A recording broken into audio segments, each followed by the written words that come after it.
I'm a little bit late to the party, I know, but I have finally seen the new Paul King film starring Timothee Chalamet, Wonka, and I really want to discuss it with you guys. So, let's get into it.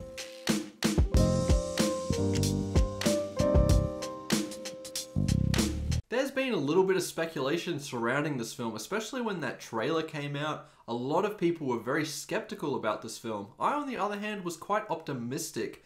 I wouldn't consider myself the greatest Wonka fan in the world, but I do like those movies. And in preparation for this review, I just saw the Gene Wilder version once again, and it is wonderful, truly wonderful. I don't mind Tim Burton's Johnny Depp version. I'm cool with that.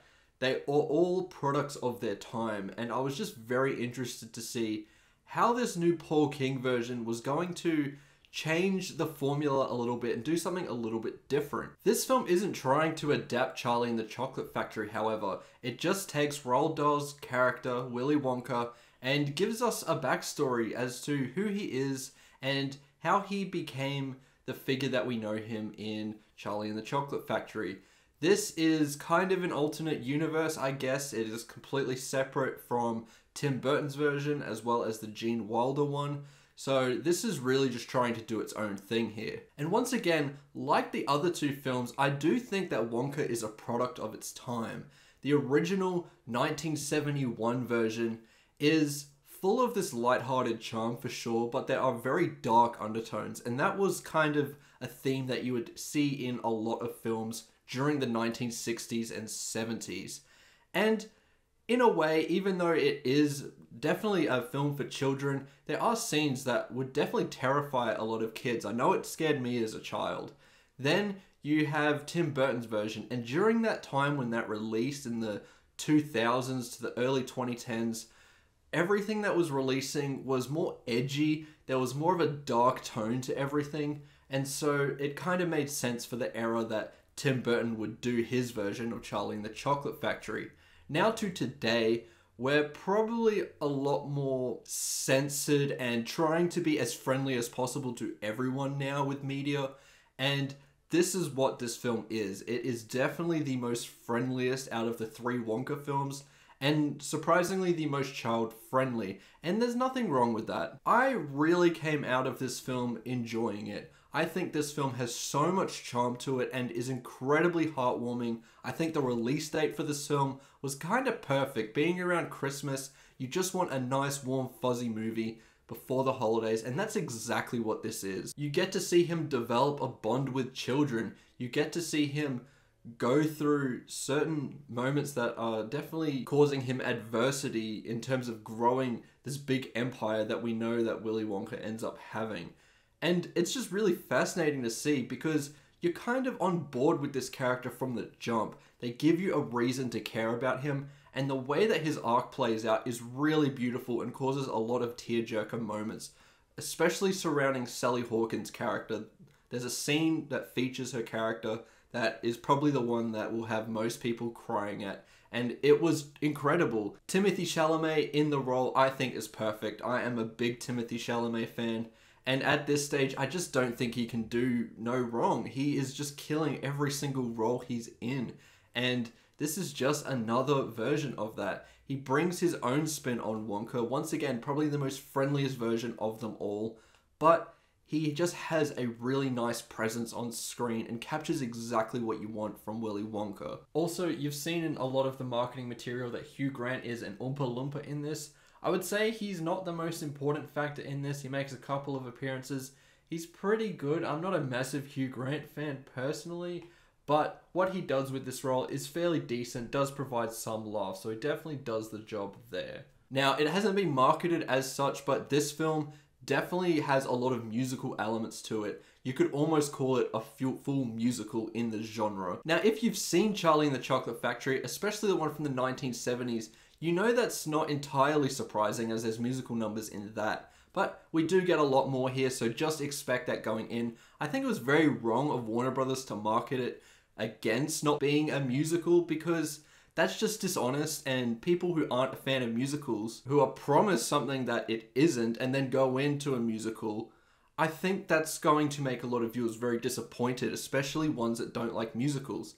Now, of course, I don't mind the genre at all, so it being a musical is perfectly fine for me, and if you don't mind musicals, it's going to be fine for you. The musical numbers are pretty great. Timothee Chalamet, once again, is fantastic in these moments. It's where this film finds a real unique spot, I think, and it should be something that is celebrated with this film rather than kind of hushed away and ignored. The film also explores the struggles of a small business as he's competing with these three corporate giants in the chocolate industry, and I thought that angle was quite fascinating as well. The three villains here are absolutely great. Some of them are staples of British television, so it's kind of cool to see them pop up.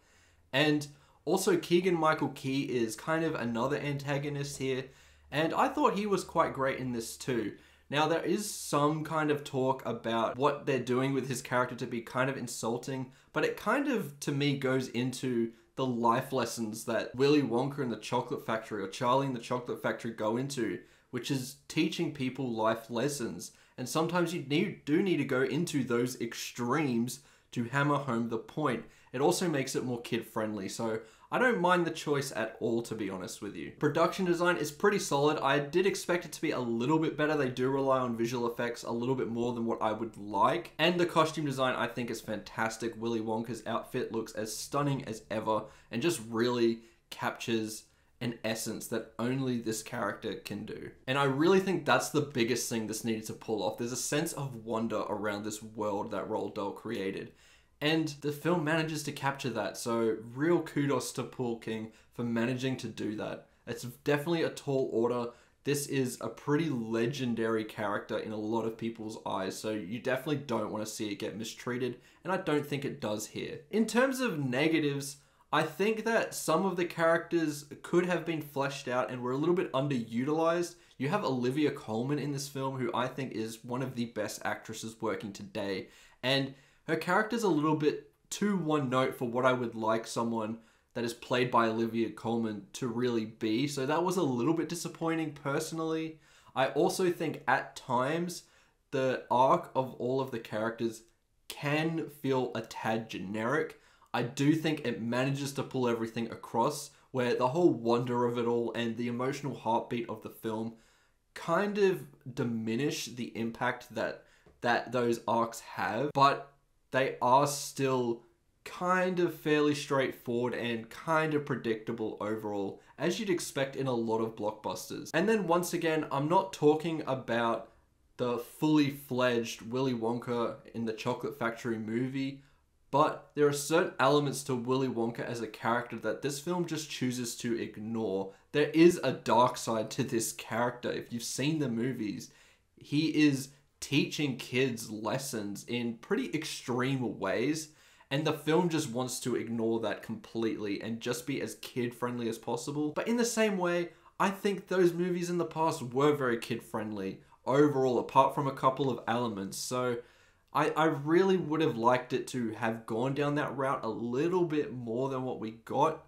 It didn't need to be mean-spirited or anything like that, but just to give us a hint as to why he has these feelings and why he chooses to do some of the things that he does in Charlie and the Chocolate Factory. As I mentioned with the musical notes of the film, I think the songs were fairly decent. They definitely service the film a lot, but none of them are really going to be sticking in my mind too much for a very long time, even though they were entertaining. The highlight of the whole thing was Pure Imagination, but that song had been established 50 years or so ago now, so you're kind of relying on the nostalgia there. It does work. You can call it manipulative if you want, but I honestly enjoyed that factor. It kind of, once again, brings home that sense of wonder, but all of the new songs that we're bringing to the table are decent, but they're not entirely memorable, to be honest. Overall, I think Wonka is great. I had such a great time with this. It just manages, once again, to capture a real sense of wonder that I hadn't felt in a long time from this character. It has been something that I have kind of ignored for a long time now, and now that I've seen Wonka, I was just instantly hooked and wanted to go back and see the 1971 Willy Wonka and the Chocolate Factory, because this film is that good. And I really think this is a perfect kids film to go and watch. especially over the holidays. There's really nothing better that you can take your kids to. I'm going to give Wonka a 4 out of 5. I think it's great and I highly recommend you check it out. Once again, before I wrap up, just 2 things. I have made a Twitter account and the second annual Eddy Awards will be coming up in less than a month. I want to do it probably mid-January-ish.